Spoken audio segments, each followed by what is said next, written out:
Hey,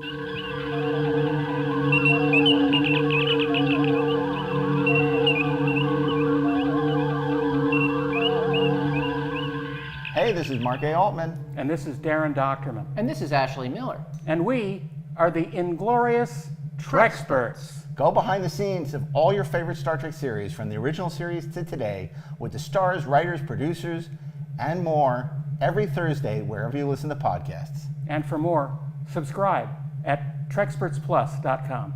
It's the logical thing to do. Keep on trekking. Ingloriously, of course.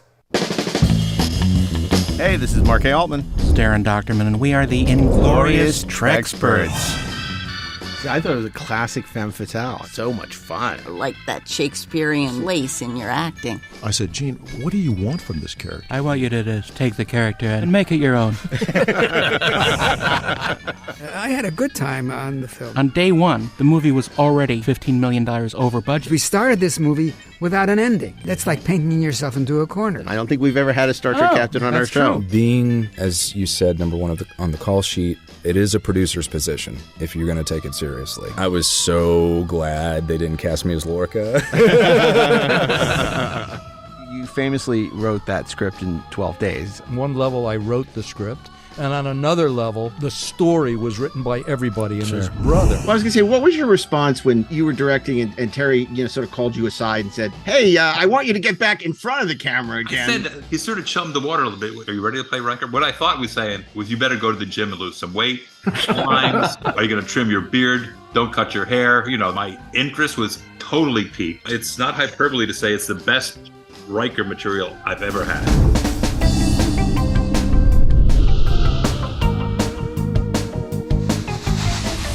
New episodes available every Thursday, wherever you listen to podcasts. Or subscribe today at TrekspertsPlus.com. But keep on trekking, ingloriously, of course.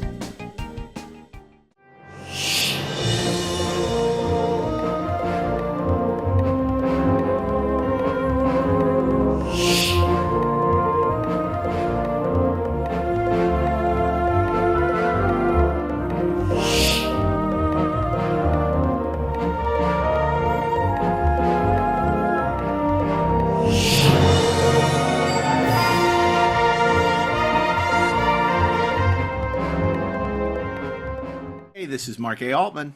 And this is DAREN DOCHTERMAN. And this is Ashley Miller. And we are the Inglorious Treksperts. That sounded pretty good, boys. Not bad. Good on us. Not great, but not bad. Wasn't the best. It's as good as we can. Yeah, boo, we hated it. We want an opening that's we're the as Muppet good Show. as we can get. Yeah. It was okay. It was okay. Welcome. So, hey, welcome to another episode of Inglorious Treksperts. And we got something special for you today. Is it? I'm It special. is. Because it's all about, she's a beautiful lady and we love her. And of course, I'm talking about none other than the Starship Enterprise. Nobody A, B, C, Well, D. no, there's A, B, C. No, there is. So that joke doesn't work at F, all. or At G. all. Because they talked about all the various incarnations all of of them. Enterprise. And in fact, this was our number one Star Trek character on our list of Yes, it was. holiday special devoted to 101 greatest Star Trek characters. Number one was the Enterprise. So this was a really fascinating conversation that DAREN participated and moderated in at Star Trek Las Vegas, featuring Star Trek Picard production designer Dave Blass and the great production illustrator John Eaves, legend. Yeah, it was a lot of fun. Tell us about John, DAREN. I mean, he is a iconic figure in Star Trek fandom. John Eaves is a design machine. He started his career as a model builder at Apogee and working for Greg Jean. And he learned his craft that way and started drawing.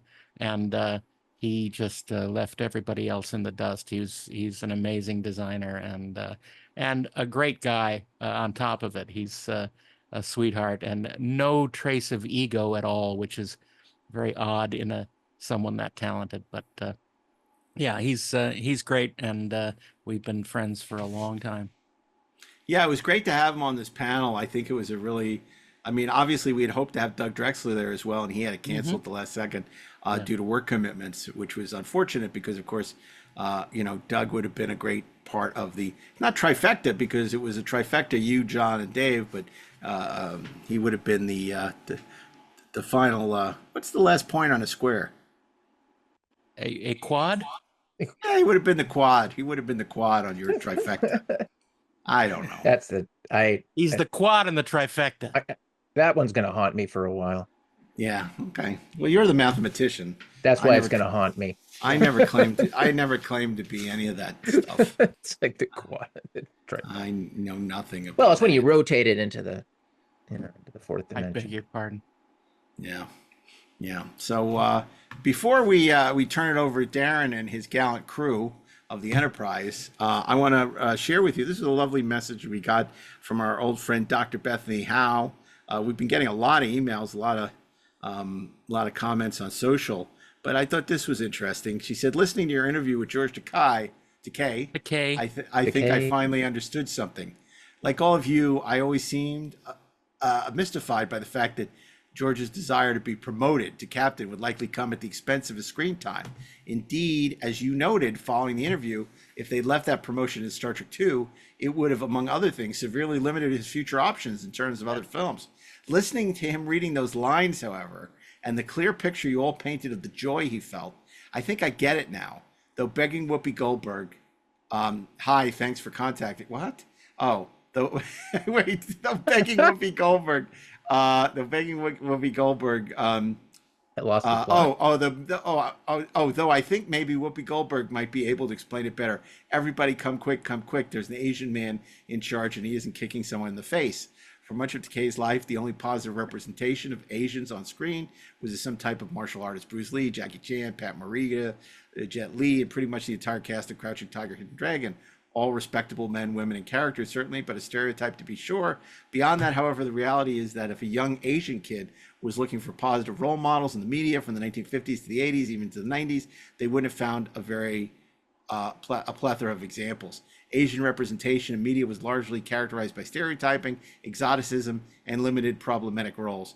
Asians were depicted as mysterious, inscrutable foreigners, and as Takei mentioned when he discussed The Twilight Zone, wartime propaganda moved right into Cold War suspicions, where they were often portrayed as enemies or spies. Sulu taking the helm of the Enterprise in 1966 was groundbreaking. History is clear on that.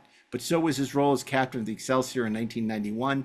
Indeed, other than martial artists, many would consider him the only Asian character in a leadership role since Lieutenant Sulu 25 years earlier.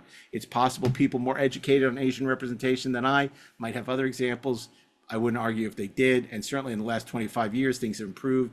Rinko Kikuchi in Pacific Rim, Ming-Na Wen in Agents of S.H.I.E.L.D., Benedict Wong in Doctor Strange, and Marie Tran in Star Wars The Last Jedi, Kelly Marie Tran in Star Wars The Last Jedi. I realized something else, however, as I listened to your podcast. As I listened to him, Takei's choices have always been about more than just acting. They've been about representation.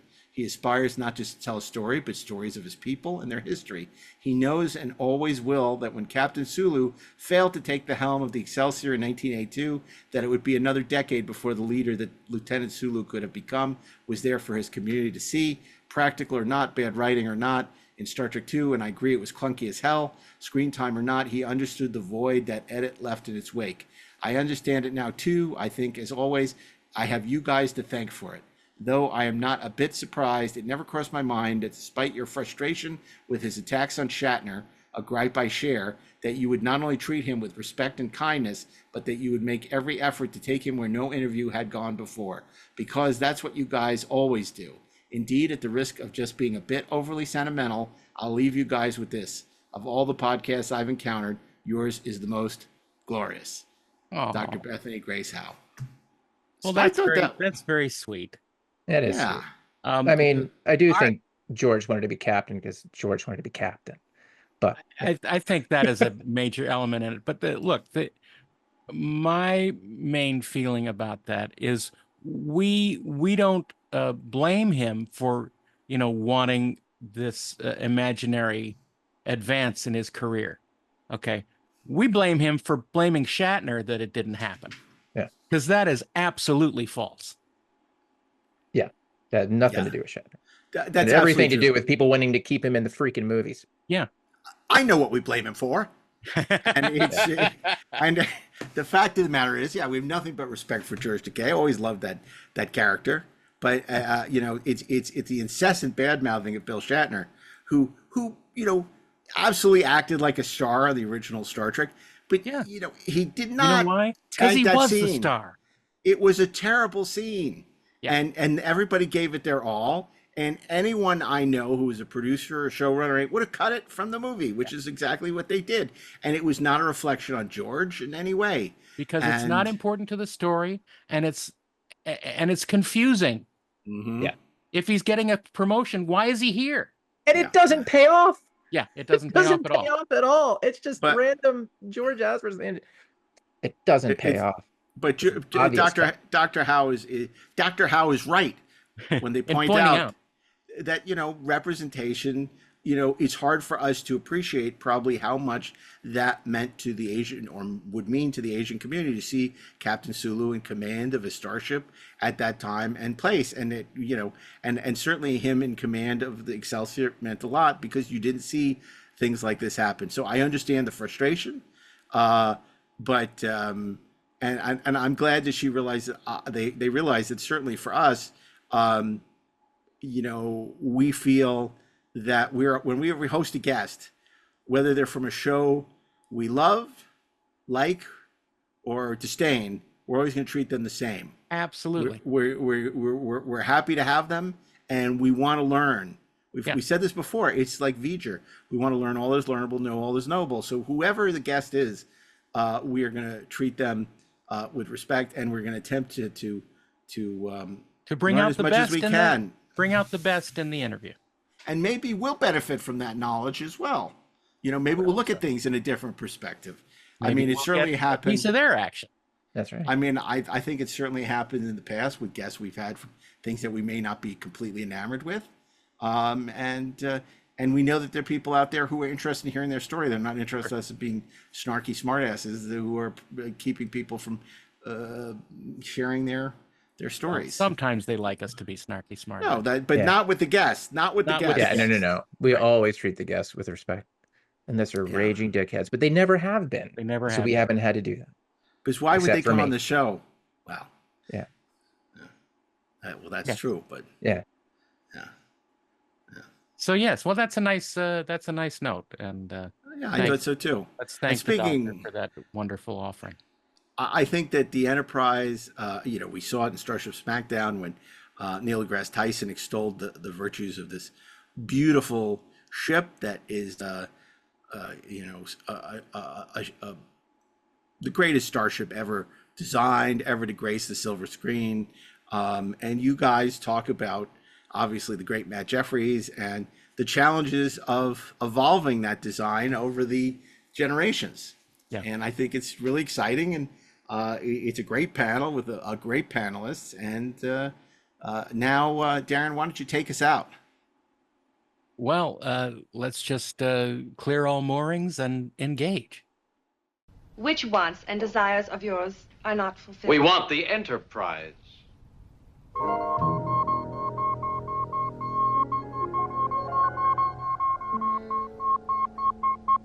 The Enterprise is not a want or a desire. It is a mechanical device. No, it's a beautiful lady, and we love her. Illogical. All units relate. All units, Norman, coordinate. I am so excited about this next panel you're doing. Well, we have to introduce first. We are. Hazel Honeysuckle. Hazel Honeysuckle of Caesar Palace Absinthe. She's back. She's cosplaying today as Captain James Tiberius Kirk, or Captain Hazel Honeysuckle. Yeah. We got a question for you, Hazel. This is not a Rafe Needleman question, this is an us question. What is the sexiest lady in the history of Star Trek? Well, that would be the Enterprise, Mark. That's right. Correct. You are correct. That's right. So this next panel is all about the history of the Starship Enterprise. As much as we can cram into 45 minutes. That's right. Okay, that's true. And Darren is going to moderate a phenomenal panel. She's a beautiful lady, and we love her. That, of course, comes from iMud. And we could not be more happy. We have a wonderful panel for you. Darren is going to talk about recreating the ship for Star Trek: The Motion Picture. A little bit. A little bit, extremely little, Ensign. That's right. Yeah, so without any further ado, I want to turn things over to Darren as we look under the hood of the Starship Enterprise. Thank you so much. Thank you, Mark. Thank you, Hazel. Well, to join me here in our discussion about the lovely lady that is the Enterprise in her various forms, we have the production designer from Star Trek Picard, Mr. Dave Blass.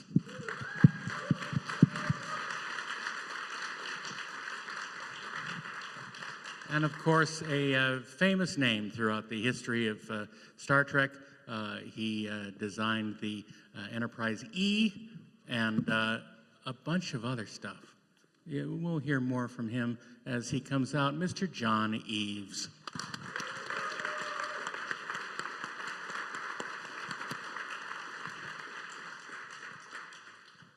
All right, gentlemen. We're going to shine the spotlight on you both, so it'll be an interrogation more than a panel. We're talking about the Enterprise, and of course, in as early as 1964, Matt Jeffries was tasked with coming up with an iconic starship design that had never been seen before. If either of you were to get that assignment, how would you begin? I would cry because I've looked back on it, and it's amazing to look at the history when you're looking at that ship, but you have to transport yourself in time back to the 1960s when there are rockets going into space, and we hadn't been to the moon yet. And all this is being designed with that in mind, the idea of science fiction. What is, rockets to the moon and Jules Verne and things. And it's like the idea of a saucer with these nacelles on struts, and it doesn't make any sense from that world. So when I look at that, I marvel at it going, what made you do that? Like, well, where was your thought process? Now we look at a starship, for Star Trek, and it's like, okay, yeah, that's kind of the iconography of it. When I'm designing the Stargazer or the Titan or any of those, we know what a Star Trek ship looks like. But at that time, you're like, well, it's a spaceship. What's a spaceship look like? And to go in that direction is just, it blows my mind that that's where they went. Yeah, it's an amazing sort of task to try and create something that is new from elements that are not new. And I think that's part of the secret of what Matt Jeffries did, was he had magazine covers from all these fantastic science fiction magazines and story collections, and a ton of illustrations that had, were 30 years old, some of them at that time. And he took elements from all of them and, combined them in interesting ways. There was obviously the flying saucer shape that was very prevalent in the 50s. There was the rocket shape, which we were just getting used to in the 60s. And all these sort of various, like sailing ships and aircraft carriers, and all these sort of design ideas that he was able to somehow coalesce into this almost perfectly shaped object. And some people have discussed that if you sort of narrow it down and put an overlay of what's called the golden ratio onto plans of the Enterprise and elevations, that it lines up. And I like to think that he planned that, but also knowing him a little bit, I don't think he did. I think it was sort of intuitive. And I think that's an absolutely fascinating study of the man and his creation. John, you have any comments on that amazing statement I just made? I do. And you know what also adds to it is his aviation background. Absolutely. He was an enormous aviation fan. He was a pilot as well. And having that knowledge, like Darren was saying, the flying saucer was the big thing in the 50s, and it was kind of fading out in the 60s, but it was still what you thought of space and science fiction and TV and movies at that time. And to see what he did and got pushed into the direction of adding more to it, making a more modern flying saucer ship at that time, and that aviation background, you look at it now and you go, my gosh, it was perfect. Exactly what that time frame needed to have a new type of ship and the aerodynamics of it. And when I was a kid when Star Trek came out, and I was introduced to Star Trek by the model kits. And I saw them at the hobby shop, and I go, what is this cool stuff? The Enterprise model kit. I bought it, and the Klingon as well. And it was just, in my mind, I thought, I'm just going to make the flying saucer part of it and enjoy that. But as we get older and look at this stuff, you don't realize the genius behind that design until, you know, you move on and you look at it, look back at it. It's the most amazing, perfect ship, not only for that time, but as you know now, we're still doing the same layouts. And I think that that's what's important is if you look at every version, whether it's the original series to the refit to J.J. Abrams to Strange New Worlds, everyone understands that this is so iconic that we can't mess with it. It's like you can change the bridge to do the thing, but it's like you can't change that shape because it's just perfect. And even though you may want to tweak it a little bit, it's like don't go too far because it's perfect. So I'm lucky I never had to go to try and tweak it because I would just, well, actually we did. I'll admit that when we, in Picard season 3, for anyone who's seen it, we go to this fleet museum and it's like, oh, there's supposed to be, you know, Kirk's Enterprise. I'm like, it's got to be the real Kirk's Enterprise, not. I think it's interesting to talk a little bit about the process that it took to develop the first one. Because this wasn't just, you know, sprung like from Zeus's head into reality. He had to go through the process of getting it approved at every stage. And his method was he did a whole bunch of what he called rough sketches. I mean, if you look at them, they look perfectly finished to me. But he did in sort of sometimes charcoal, sometimes crayon almost, tempera crayon. And he would draw these shapes of these sort of iconic science fiction shapes and combine them in various different ways. And at some point, I think he had 30 different sketches up on the wall. And Roddenberry and the other people who were in charge of making the decisions would say, you know, well, I like part of this. I like this off of this one, and the back of that one looks good. And so he had to sort of take those notes and then do another pass and refine those ideas and try to make things work together. And that's kind of the way that it still continues today. That's the same sort of methodology. Can you speak on that a little bit? Yeah, I think it's like anything. You'd like to say that Dave or Doug or anyone designed something, and it really is more of a collaborative effort. The producers, whether it be Gene Roddenberry or Terry Metalis, are there with us, and they have a vision, and we're kind of their paintbrush to help bring that out. But they lean on us because they know we're not only experts at what we do, but we're also fans, and that we're looking back, trying to look forward to the next design or next version. But we know the history of the design and why starships fly the way they do and do what they do. Yeah, Darren and I are kind of the older timer Star Trek guys. We started right at the end of the Captain Kirk era, moving into the newer stuff, and once we started working on Generations and then First Contact, and these new Enterprise notes came out where we had to do new Enterprises, the first note is, can we continue with that lineage of the design work? Do we have to alter it? Can we keep going with what Jeffries had established? And it was always a unanimous, yes, of course, that's the way we've got to go. This is the way an Enterprise looks. And so with these new reiterations that we do of the Enterprises, as they move on, you always have the same set of elements: the fuselage, the nacelles, the struts, and the saucer. And then trying to pay homage to that, to Jeffries, is always like the main goal behind it. You always want to see Jeffries' lineage in there no matter what you do.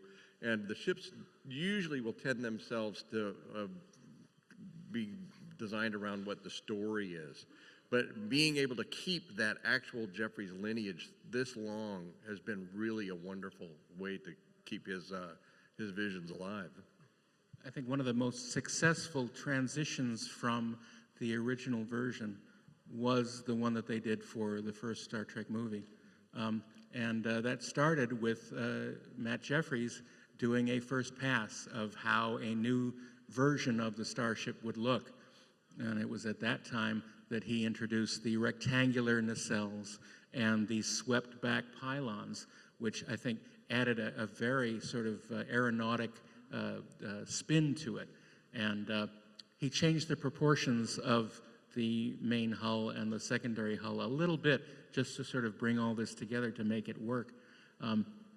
But then the work of the design people at the first Star Trek visual effects company, Robert Abel and Associates, that of Richard Taylor and Andy Probert and several other artists, really took that starting point and really refined it to an amazing sensibility. Richard Taylor was the one who sort of envisioned the engines as sort of a diesel train. And it's very Art Deco attempt at changing these shapes and making them interesting and yet still futuristic to create the flow of all the lines so it looks fast. It's like designing a racing car. It looks fast, and that makes you believe that it is fast. And I love the what's been called now the refit enterprise, and I don't think it's looked better in any iteration, personally. Did you have, John? Did you have a chance to see that model in person? Yeah, what was amazing about that is, like Darren was saying, when the motion picture came out, you're going, that is the most beautiful thing I've ever seen. And thanks to Star Wars, Star Trek got to proceed, and the budget increased, and visual effects were like the way to go at the time. And I saw it when I was working on Star Trek V. They had brought it out from ILM to look at, and I'm amazed at this paint job. I had never seen it before, and a gentleman named Ron Gress is the one that designed this paint series with the pearlescence. And they wanted the Enterprise to be clean and smooth, and once you get into painting, a lot of times when you layer paint with tape, you'll have surface details and shadows, and to avoid that, he started using these very transparent paints. And he used pearlescent, and he used whites, and he came up with the idea of the different grays where you have a gloss and then you have a matte, and it would give it this like 3D paneling, but it was all done with paint. It was the most amazing model I ever saw. And like Darren was saying, I think it's like the greatest redo of any of the Enterprises altogether. So, and I'm amazing. not trying to plug anything, but Tomy Plus has a booth in the corner of the dealer's room, and they have on display their 1/350th scale metal model of the refit Enterprise, and they've done a paint job on it that is absolutely amazing. It's the closest I've seen to the real one, quote unquote real one, and it's really amazing. I'm not endorsing them at all, but I think they did a really good job.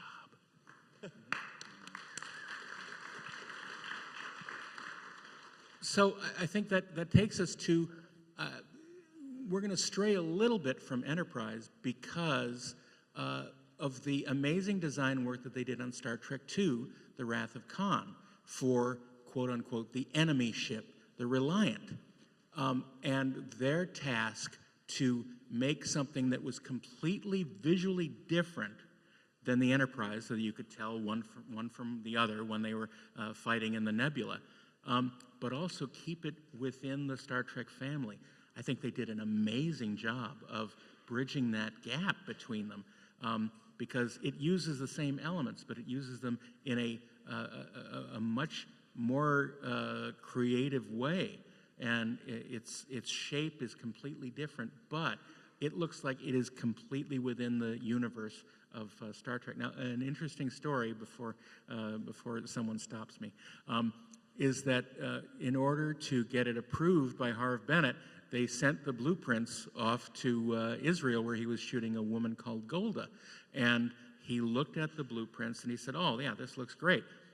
However, when he signed it, they realized that he had the blueprints upside down, because they had originally designed it to have the nacelles pointing up, just like the Enterprise, with a tiny secondary hull on the bottom on that roll bar. And when Harve saw it, he said, "Oh, this is great," and he had it upside down in the configuration that we see in the movie. So it's little, sometimes accidents like this that help you sort of get over design questions and come up with something that no one had thought of. But I'm sure they also thought, wait, we got a yes. So if we send it back to him and say, "Did you want it?" and it's like, no, we just need to get the yes and move on. We got a yes. Put the bridge on the new top and let's go. Flip it over. Yeah. That's funny because that happens a lot. I think more in Star Trek than anything else, where the producers will look at what you've been working on forever and go, "Why don't you flip that upside down?" Yeah.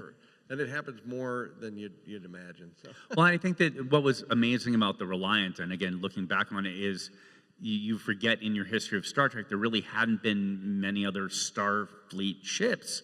So you're like, okay, we had like the Intrepid and whatnot in the original series, and it's like, okay, we have the model, we're going to just change the name, but it's like to get something like the Reliant that's so unique and different in the fact that it had a little bit more of a secondary hull, and the nacelles are the same style, so you felt that it was the same, like a different destroyer. It's a different feeling. So again, that was the brilliance of that ship, and that ship then set the tone for everything else that we saw, because they're like, okay, tweak it, change it, but here's the vernacular of Federation ships. Yeah. I just want to backtrack a little bit to some of those design elements we were talking earlier about sailing ships. Now, on old-time sailing ships, at the stern, where the captain's cabin is, you have a bunch of windows, and then you sort of have a cove cut out of the hull that eases its way down to the end. I don't know exactly why it's that way, but maybe it goes back to the ancient carving out of hulls and how they made it able to cut through water more efficiently. But that cove is on the secondary hull of the Enterprise, and you can see it especially in low views as you're looking up at the shuttle bay. That cove is there, and it's a really subtle thing, but it immediately tells you, first of all, the scale of things, and second of all, its heritage as a vessel, as a traveling vessel. And I think it's an amazing thing that you don't really think about when you're watching the show, but when you look at pictures of old-time sailing vessels, you see, oh my God, that's exactly what he's doing there, and it's really an amazing visual cue. Yeah, no, I think one of the other things about putting the nacelles out on the struts, it was him thinking about the engineering of the ship, going, okay, here's your power, your engine, we need to get that amount of energy and heat and whatever away from our main structure, so we're going to put it, but we don't have to deal with Earth gravity and things. It's not actually flying, it's going through space. So the whole idea that the struts are narrow and thin, but it keeps the energy and the explosiveness of the engines away from the main superstructure. And again, it's just such a brilliant design, but and I think that that's the big difference whenever I talk to people about what's the difference between Star Wars and Star Trek. It's like Star Trek has to make sense. Star Trek is about logic, it's about design, it's about this stuff would actually work. It's like a Star Destroyer, okay, it's a thing. But it's like Star Trek fans, they want to know the tech, they want to know the details of how everything works. And again, that's the history of naval vessels. And again, that's why I think there's so much about, even though Gene Roddenberry wasn't about the military, it's like, well, there's a naval tradition, and that's what we're really embracing, is the naval tradition. And before we move into the next generation era, I want to steer you toward YouTube. There is a video of someone who built a refit Enterprise model that worked as a submarine. It had, impulse jets on it that would pulse it along so that it could float underwater. And it's basically the proof of this wonderful design is how it works underwater. It flies exactly like you would expect it to. It's as if that it was a divine inspiration, because it flies around, it is stable, and it's as if it runs on these rails that the engines ride on. And it's so amazing. Look it up. It is amazing, and you'll go, oh my God, it does work. It's fascinating. So now in 1986 and 87, the decision was made to make a new television series that was called Star Trek: The Next Generation. They brought Gene Roddenberry back to develop it, and he brought on a crew of talented artists and writers and technicians. And one of these people that he brought on was Andrew Probert, who had worked on Star Trek: The Motion Picture and was working on designs for the Enterprise and other ships. He designed the Vulcan shuttle, as well as several of the other Starfleet vessels. And because Andy was a big fan, he had already done sketches of a future Enterprise, just for fun. And one of these sketches was hanging up in his drawing room.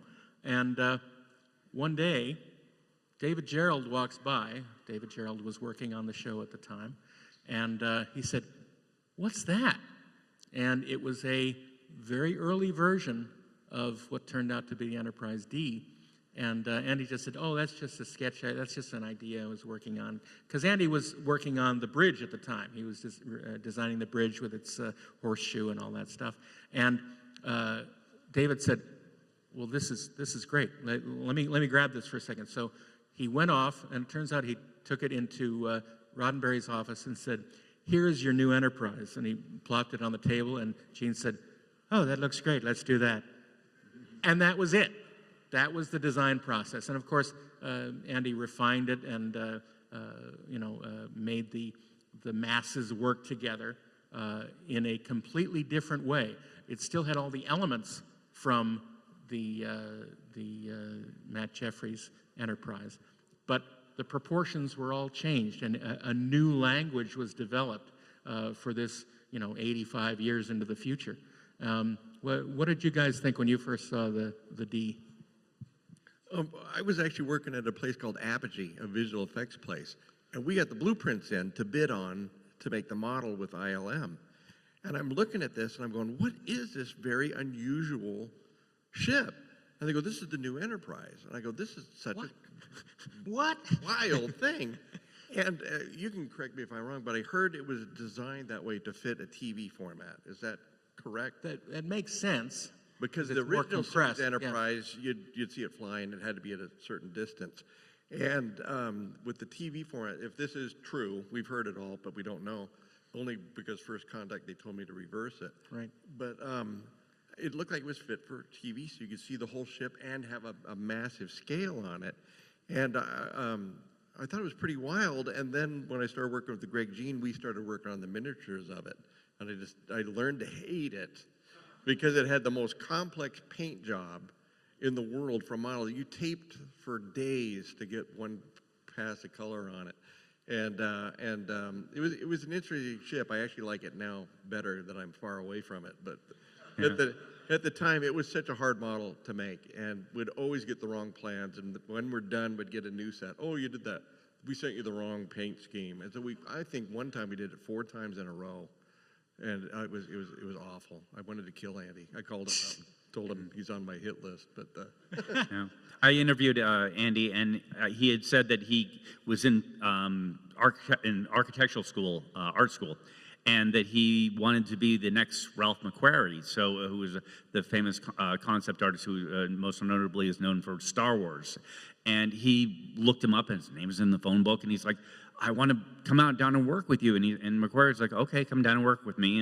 And they got to be friends. And Andy was like, "Oh, well, I'd love to do it. And he's like, here, go do this. I'm doing this thing called Battlestar Galactica. You can go draw this because I have to go do Empire Strikes Back. And then Andy didn't even finish school, and he's designing the Cylons and all the stuff for Battlestar Galactica. And then because he had worked on the motion picture, then it's like, okay, well, Ralph, you get the stamp from Ralph McQuarrie, then you're cool enough to go design the Enterprise, and it's just the detail and the passion that he's brought into it, and it's a different mindset, and I think that it's really important to look at where the world is, and again, you go from the 1960s and what we imagine space is, and now we're in the 1980s, and it's like it wants to be more of a family thing, and the concept of the computers and everything evolving, and that's really related to what the technology going on at the time, and the whole idea of, no, if we're going to go out to space, we're evolved, and we're going to bring our families, and it's going to be more of a comfortable environment. We're not going to have buttons. It's going to be more of a streamlined thing, and the exterior just needs to go with that. And I think that and I think that Andy had also figured out the saucer separation before anything, and then they're like, oh, we're going to do it, and he's like, well, yeah, the saucer separates, and it's like, oh, okay. Because it's from a throwaway line, and I believe the apple in the original show, where Kirk says, jettison the cells, separate the main hull, and Andy, being a huge fan, thought, well, wouldn't that be cool to have at the end of motion picture? There was a lot of pushback against the D design when people first saw it. They said, what is this thing? Because it was so, apparently radically different than anything we'd seen before. And in fact, some of the ILM guys who built the model were so upset with having to do this that there is one section on the back hull of the secondary hull where they have etched in the letters UGLY. And it still remains on the model today. But obviously, everyone's softened since then, and we realized that, okay, it's just we weren't used to it. And it was creating a new visual language for us to follow. But it does have direct connections to the, quote, old ships. Yeah, and I think that's one of those things that, as a designer, I experienced myself is, you're given the directive. We want to evolve. We want to do something new, and we don't want to do the old thing. We want to do the new thing. We want to do the next thing, and it's taking that idea of what's been done before and how far do you go into a new and different world before it becomes weird and bad, and that's really a gift. And I think that season 3 of Picard did that very well. It's like, okay, here's what we want to embrace the past, but go forward as well. Yeah. So a few years later, after the first Next Generation film, Generations, where they literally crash it and destroy it, for now, they need a new Enterprise E for EAVES. And young John here is tasked with sort of taking the lead on that. How did that go? How did that happen? What were your initial thoughts? It was a very scary day. And like I was saying, I had worked with the D model before, and I'd take it to stage, the motion control stage, and the cameraman would always go, oh gosh, this is such a hard model to film. There's only a few good angles that they could get because the saucer is rather heavy if you film in the front. And so I remember hearing that, and I thought, if I ever do an Enterprise, I'd like to make something that's appeasing to the cameraman as well. So, you learn from everybody about you. Well, my boss came in one day. I had just started. I was working with Deep Space Nine. He goes, over break, we're starting the new movie, First Contact, and we need new Enterprise. Have fun. And he walks out, and I go, this is fun. And then I got really scared about it. And so I thought, what are we going to do? And then I got notes that said, this is no longer a family ship, it's a battleship. They have to battle the Borg, so the whole design has to wrap around. So you take the water slides off and everything? Yeah, exactly. And so I started drawing off of Andy's D. And that's where I was talking to him about the TV format, because I was drawing that same format. And Herman, our boss, Herman Zimmerman, he goes, you can expand upon this. This is theatrical. We're not stuck with the TV format ship anymore. So that's why I thought, oh, it makes sense. The D's shorter and it fits a TV screen. So that's kind of where that conversation came from. But we started making all of this stuff, and I got to thinking, what shouldn't be on this Enterprise and what should be? So, of course, the traditional Matt Jeffries things. But I remember watching Star Trek II, and when Khan is blasting the neck of the Enterprise, I thought, just a couple more bursts, that's going to blow that neck piece off, and the saucer and the fuselage are going to be, or the secondary hull are just going to be useless. They're going to be a target. And I thought, if I get rid of that neck and make it a more thinner profile, it would be more of a battleship. And so with Herman's Guide and Mike and Denise Akuda behind me, we all kind of teamed up with these ideas of what to do. And it was a very fun ship. ILM was doing the model. We'd go up and would watch what they were doing out of foam core. And I was a pretty new artist at the time. And so a lot of times I was in the model shop originally. I'd go make a model, and then I could draw from it. And so I did that with the E and the First Contact landing ship, the Vulcan ship. But the E was very fun. It was a very collaborative thing. And we broke some new ground and turning Andy's saucer in a 90-degree different thing, added a little bit more aggressiveness to it. So having Andy's ship as the base and Matt Jeffries as the super base, that's kind of where the E came from, and worked out very, very nice. And it was the last Enterprise built as a physical model. So that's your very last filming miniature. Everything went to CG after that. Although, well, they still built Deep Space Nine, but that was before that, right? Mm-hmm. Okay. And Voyager was before. I can't remember that far back now. Forgive me.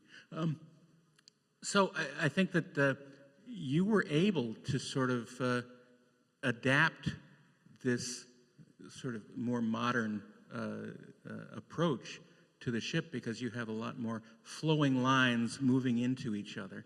And it's almost as if you take the D, you twist the top of it and just stretch it literally. And I think yours was one of my favorite sort of adaptations of that, because I think it looks beautiful on screen. And I'm not just kissing your butt, because so we sort of move forward, and the TV shows sort of don't deal with enterprises anymore until Star Trek Picard. And certainly, thank you. Certainly, Dave, when you started on season 2, there were already rumors of things that you might need to do in the future. Yeah, oddly enough, one of the first things that they said was there's no new starship. We have the La Sirena. We're going to use that. That's in season 2. There's no new starship. I'm like, cool, no problem. That'll be, one less thing to worry about. And then a couple weeks later, they're like, there might be a starship. I'm like, well, that's a big might. And then a couple weeks later, they're like, okay, so it's the Stargazer. It's Picard's original ship, but the new updated version. And then I'm like, oh, thank goodness I have John Eaves working with me. And we started brainstorming, coming up with ideas and things of that nature. But we're in the middle of a pandemic, and also because of the production things, we have to do seasons 2 and season 3 back to back. So we're doing, instead of doing 10 episodes and then waiting 6 months and doing another 10 episodes, we're going to do 20 episodes. So when season 2 ended on a Friday, we started season 3 on the following Monday. But when we started out season 2, we had no idea what season 3 was going to be. So, I assumed that Stargazer is going to continue on in season 3, and then that did not end up being the case. Not on paper. Not on paper. But didn't the ability to build basically the bridge for the Stargazer for season 2 sort of give you a little bit of a head start on what you had to do for 3? Yeah, one of the fun thing was, if you look back at the history of Star Trek, after Nemesis, really everything in the Star Trek universe that had been done, from the JJ films to Discovery to any of that stuff, Strange New Worlds had all been prequels. So no one had sat there and looked at Nemesis and the Enterprise E and said, okay, what is the next iteration of Starfleet looks like?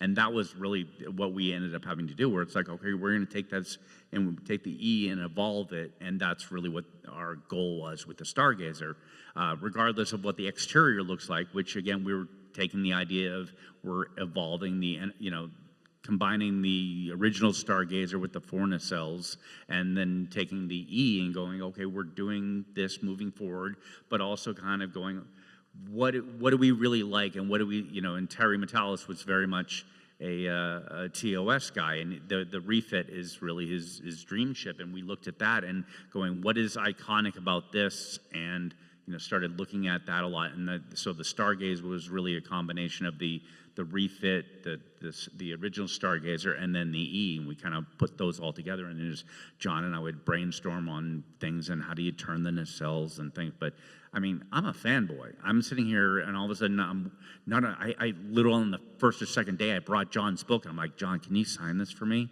And we're getting to collaborate and work together, and it was a dream come true. And then we, to have Doug Drexler there and Mike Akuda, and it was just unbelievable.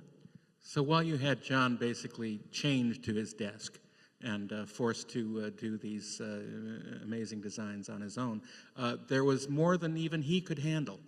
Yes. So you had to bring in some newcomers to help with the work. Yes. So we had a number of people. We had Sean Hargraves, who had designed the J.J. Abrams refit.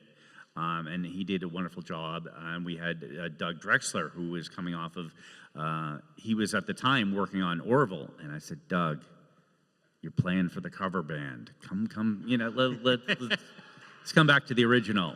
And we were able to steal him away from that when he was done with that. And then we brought in so many of the new, and that was really my goal, was to look backwards and look forwards, and people like concept artist James Chung and Igor Konevzik, all these amazing artists that came together to bring old and new ideas together. And I think that was really what made season 3 special, is the combination of the old and the new guard.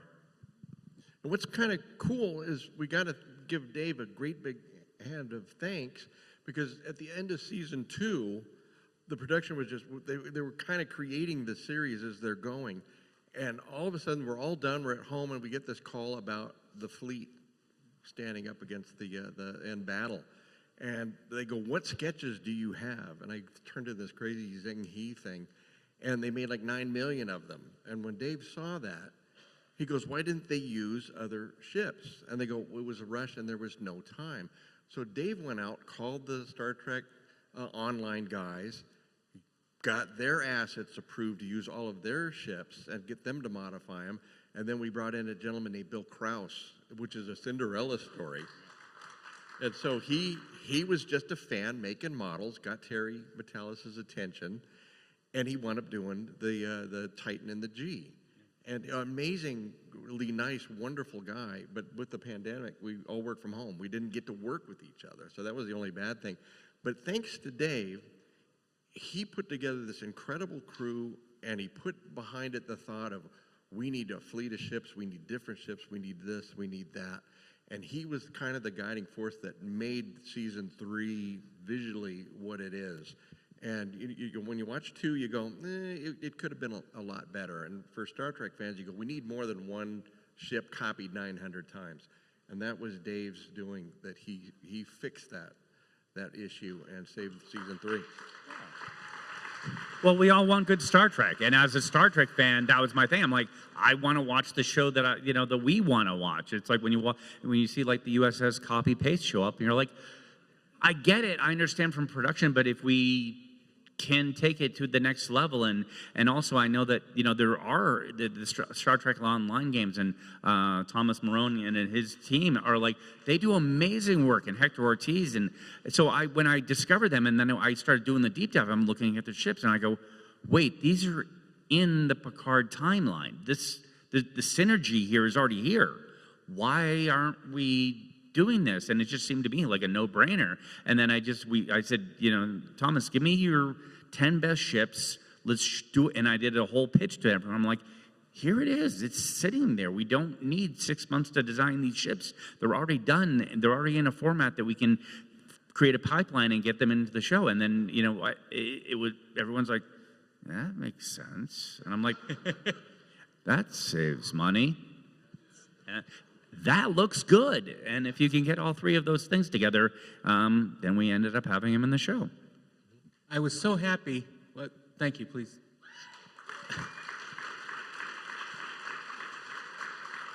I was so happy to have been able to work on part of season 1 and all of season 2 and a little bit of season 3 with these guys, mostly because I loved hanging out in an office with Johnny down the hall, and I could go pester him. But right at the beginning of season 2, we went into seclusion in our individual cells and worked from home. But it was fun, and I mostly worked in the prop area. And got to do some fun stuff there.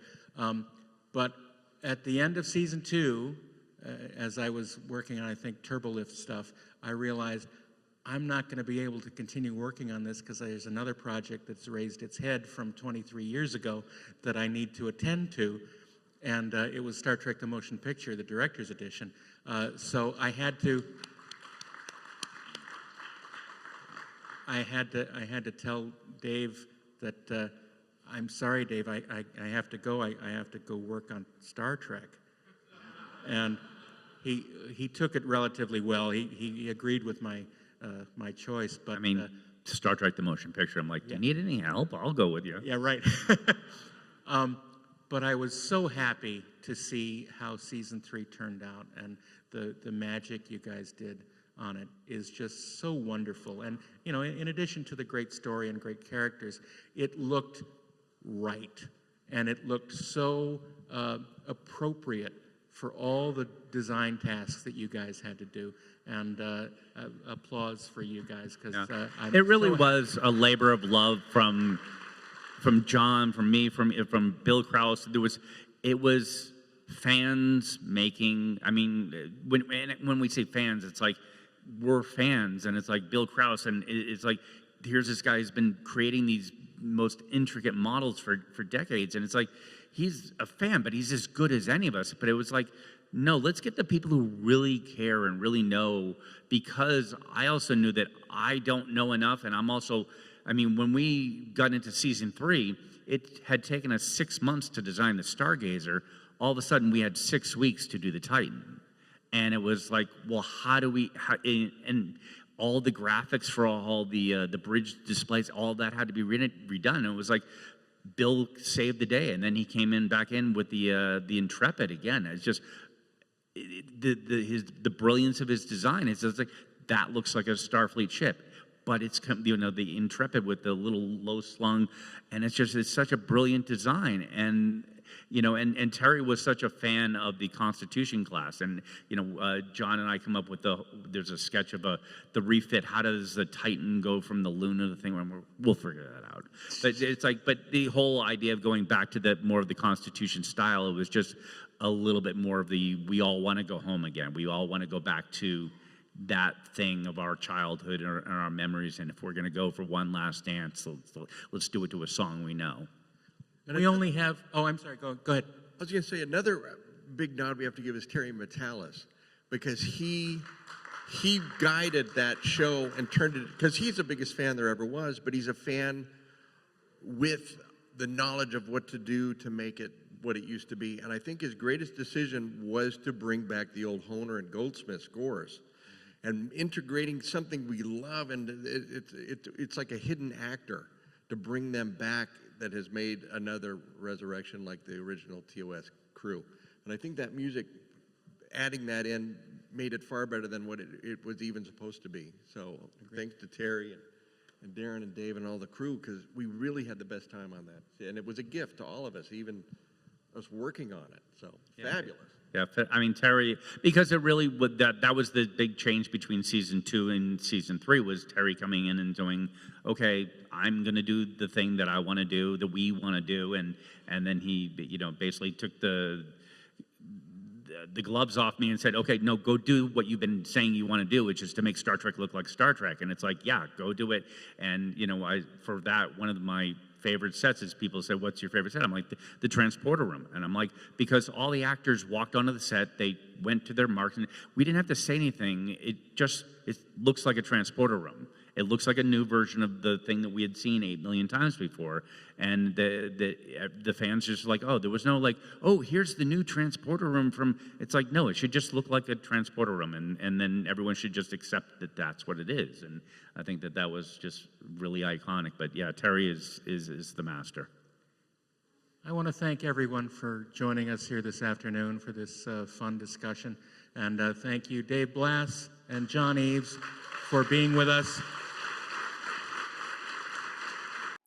Wormhole effect. No, we're not calling it. For a second, I thought we were watching a clip. Let's do a whole podcast as though we're the wormhole. Delay that podcast transmission. Keep on trekking. Inglorious. Hey, can I just say, okay, enough of that. That was fun. So, a strange guest has been pulled into the podcast with us.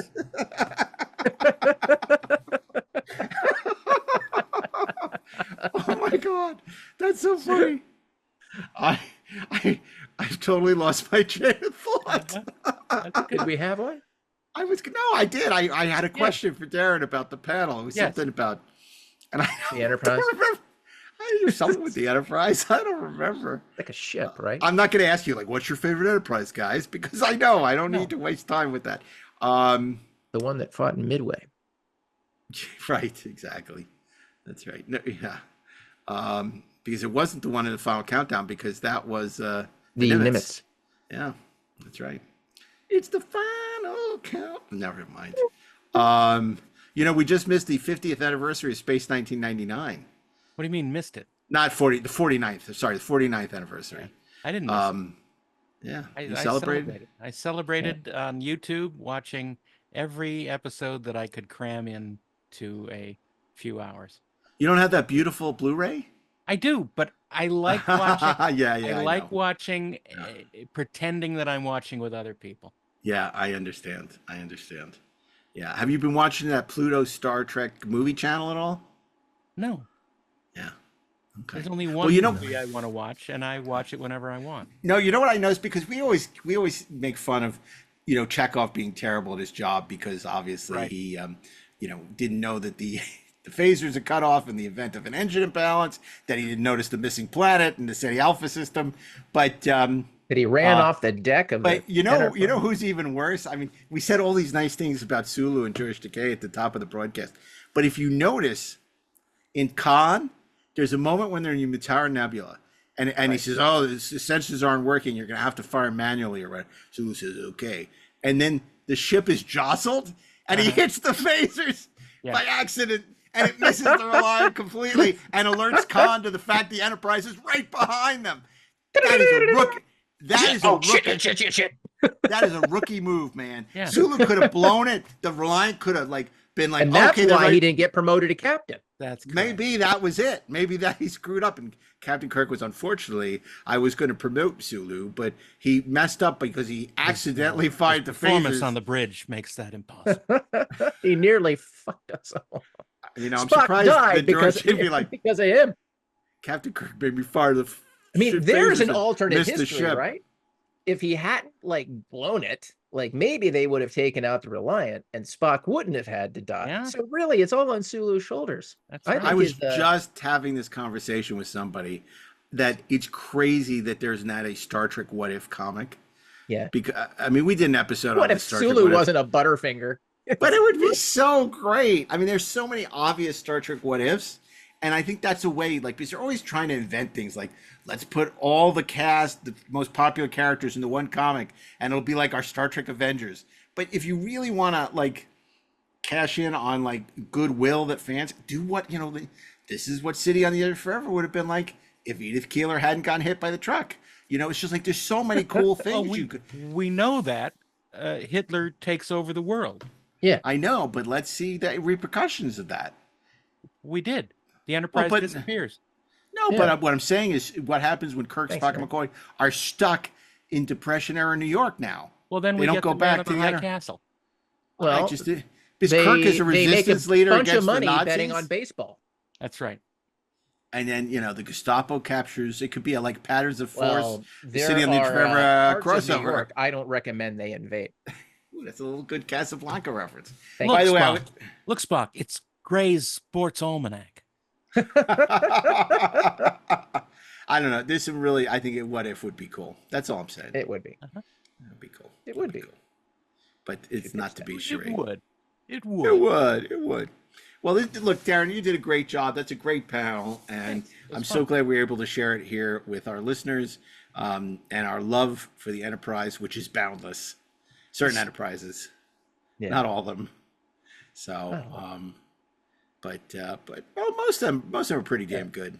There are a couple where they're like, oh, you know, like the B, it's like, but we'll just use the Excelsior model. What if they put a skirt on the Excelsior and painted it green?